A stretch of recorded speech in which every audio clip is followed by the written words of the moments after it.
non xam nga tey li ñu fi dajale mooy dañu am habitude di ko def ren mooy 4e édition bi muy atelier sur la sécurité routière wala concertation sur la sécurité routière loolu moo ñu fi indi woon tey parce que kenn ku nekk xam na ne transport jafe-jafe yi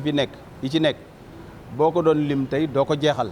waaye nag dafa am fu ñu toll muy dañu toll ci nan la ñuy def ba accident yi wàññeeku bakkan yi rot ci tali bi wàññeeku bu mënta jeex loolu moo ñu fi dajale tey bon ñu amoon nag opportunité gouverneur de la région de Dakar moom mu présider ndaje moomu parce que liñ ci jublu mooy ku wax taxi xam ne gouverneur mooy signé licence su taxi gouverneur mooy signé livret de conducteur u taximan yi mu waral ñu ne nun suñu njaboot muy transport d'une manière générale ñoom ñoo war a véhiculer li ñuy wax sécurité routière ñoo war a def li ñuy wax prévention routière parce que nun la tali bi nekk suñu bureau képp ku ciy wax wala nga ci jëf jàpp nañ ne nun nga koy defal kon kenn waruñu jiitu ci biir looloo waraloon tey ñu dajale njaboot gi mais dajale ay techniciens ak ay experts yoo xam ne kenn ku ci nekk dina def benn exposé boo xam ne dina delloosiwaat xel yi ba képp kuy jëfandikoo tali bi nga taxawaay boo xam ne accident yi dana wàññeeku su ma nee jëfandikoo tali bi nag mooy ñi ñuy wooye usager de la route usager de la route tekkiwul ne chauffeur bi dawal oto kese la képp koo xam ne xëye nga sa kër génn rek ci aw yoon nga aw même su fekkee yoon bi nga aw yoonu suuf la yaa ngi ci kaw yoon insécurité mën na la faa dab looloo tax nag mu concerné ñëpp muy conducteur professionnel yi ñu di leen wooye ay chauffeur ñu yor seen voiture particulier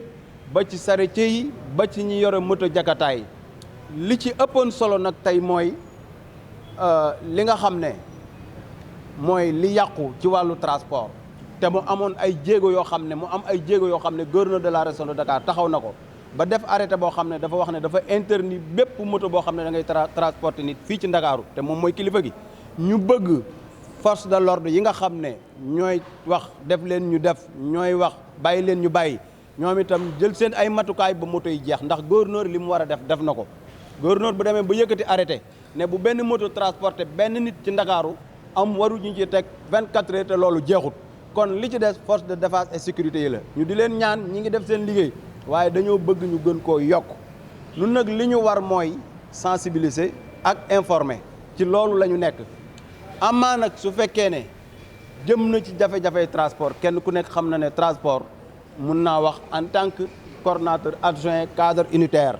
xam ngeen ne transport bu ngeen ko xoolee ci Sénégal li ñu wax xeetu war gaynde yàq na transport interurbain bi nga ñëw ci biir dëkk bi transport irrégulier muy clando yi nga xam ne ñi ngi jaar fi ñu wërta jaar di dem ci centre-ville bi yàq nañ liggéey bi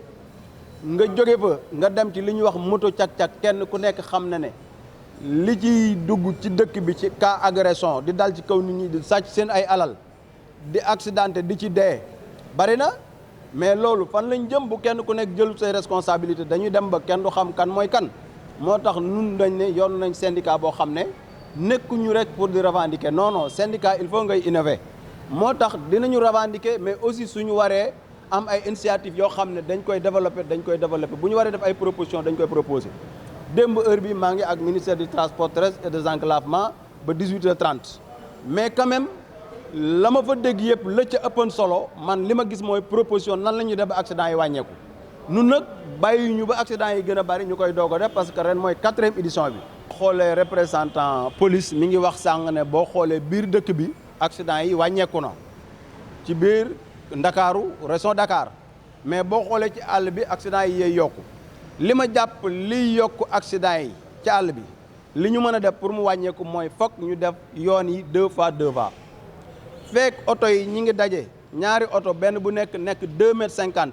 camion wala oto bu ndaw bu nekk 1,80 m ñuy daje ku nekk di daw 120 foofa laalante mënu faa ñàkk il faut que liy wàññi accident yi mooy 2 fois 2 voies bu ko defee radar yi ñuy monter ci tali bi ñu andi ko monter ku def vitesse excessive radar yi jàpp la ñu xam ne yow de yaa tooñ lii nga war a fay ñu bañ a am benn cible boo xam ne rek moom la ñuy teg kani chauffeur professionnel yi ñoom la ñu war a verbaliser bàyyi ñi nga xam ne xaj na dañuy yor seen ay vitrine seen 4x4 yoo xam ne dañ ko vitrine en teinte bu ñu defee infraction kenn du leen arrêté ñu bàyyi complexe bi yemale ñëpp loolu la ñu bëgg 2 fois 2 voies et puis ñu am éclairage ci tali bi tali yi feeg mi ngi leer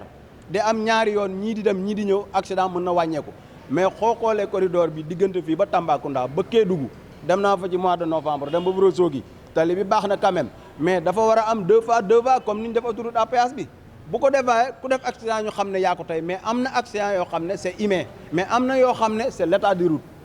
lan mooy c'est humain am na ko wax léegi ci biir accident yëpp nit moo koy waral oto du dawal boppam moto du dawal boppam même sareet du dawal boppam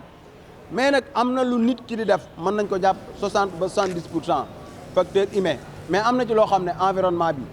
tëli yu ñàkk a baax état de route yi daf koy waral kenn ku ci nekk li ci part de responsabilité am na ko def ñun en tant que ay syndicalistes en tant que ay rassembleurs li ñu war mooy sensibiliser ak communiquer wax ñi nga xam ne noonu la ñu nekkal ba nan la ñu war a comporter ci tëli bi ba accident yi wàññeeku duñ lor kenn du leen lor.